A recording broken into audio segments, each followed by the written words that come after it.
fish or the forbidden meats and forbidden pieces. Even those who hate meat would not eat. Yeah. So like those in the Bible. There's a big teaching in the. So are the Seventh-day Adventists closer to Jewish faith than to Christianity? No, they are in the sense that they keep the Sabbath and they observe the Sabbath and they keep a form of kosher. But aside from that,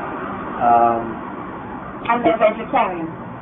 Yeah, aside from that, they're more in common with Christianity. There are three main types of Seventh-day Adventists. There are traditional Seventh-day Adventists who hold very strongly to the particular teachings of the church, teachings about the end of time, the Advent of God's chosen people, all the little practices of the church. They hold very strongly to them. Then there are the liberal Seventh-day Adventists who are in it for the lifestyle, like healthy vegetarian living. Adventists tend to live in healthy rural environments. They don't tend to live in cities. Then I was raised in the third type, which is evangelical Adventists, and they identify more with evangelical Christianity. They just happen to be Seventh-day Adventists. They feel more kinship with their fellow evangelicals. So Seventh-day Adventist was basically created or founded by a woman, Ellen G. White, and she was a woman who had epilepsy, and she would have these fits of vision. So whenever the church would come to decide on a major issue of dogma, she would then subsequently get a vision and would confirm what the church had decided. So she published 60 plus books.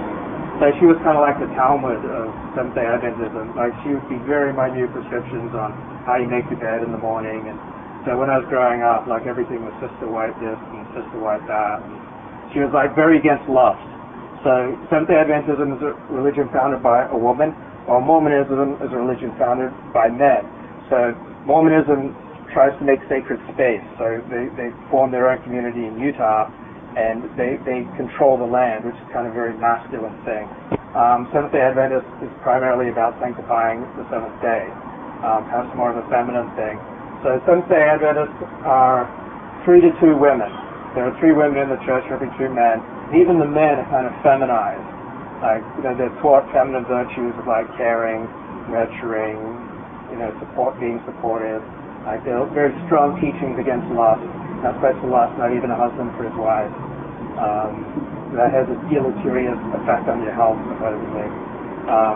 Was it around about the same time that Mormonism was formed? Yeah. They both, and the Jehovah's Witnesses, they all came around about the same time. What about who's produced it?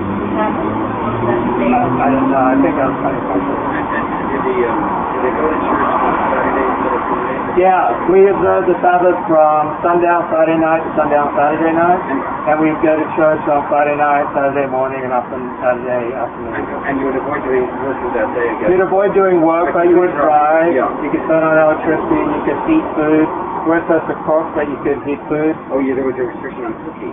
You weren't supposed to. Wow. So the more religious ones would not cook. Right. Interesting. So what other holidays do you have throughout the year besides the Sabbath? You don't really have any. So traditional Seventh-day Adventists regard Christmas as kind of a pagan holiday, and Easter as a pagan holiday. So there weren't really any holidays in my childhood. One year we had a Christmas tree where my sister insisted, and she went out and chopped one down. So we didn't really celebrate Christmas, we didn't celebrate Easter, so we didn't have any holidays growing up, really. We didn't have 3 days. We didn't have 3-day Yom Tov. You could listen to music on the Sabbath, if it's Christian music. Oh, if it's Christian music. You can read books if they're Christian books, but you're not supposed to read like a secular newspaper. Until after the... Right, until after the Sabbath. You could watch TV if it was a Christian program, Christian film, or Christian... There are like 3 Seventh-day Adventist satellite channels. How do they feel about it? My parents, you mean my family, or Seventh-day Adventists in general? I'm sure it was a bitter pill for my father because he's dedicated his whole life to Jesus Christ, and my mother just wants me to be happy. My brother's an atheist, so he's just amused.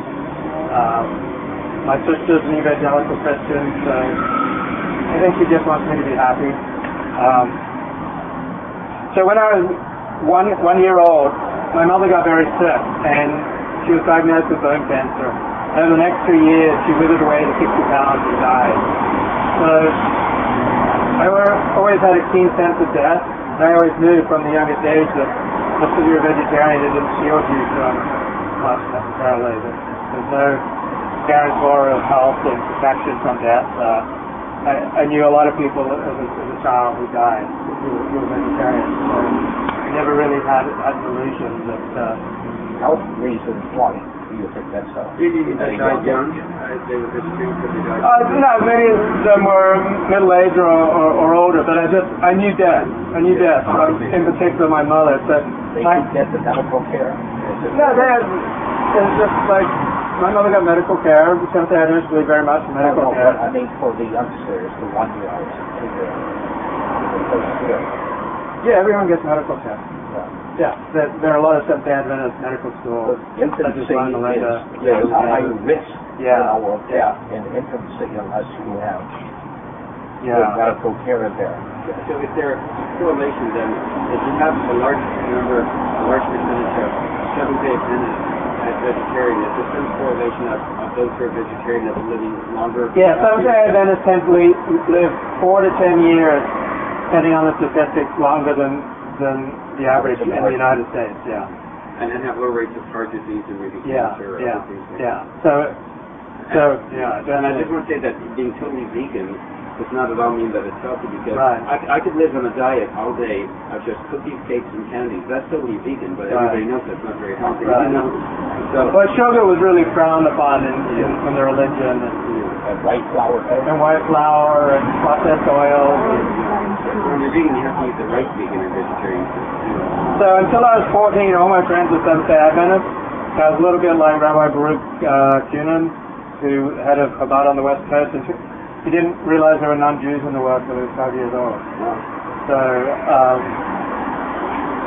on Yom Kippur, 1979, Yom Kippur has no significance in the Seventh-day Adventist calendar, but I researched the date, I know it's correct. My life forever changed because my father got up and gave this big talk in front of about 1,000 people.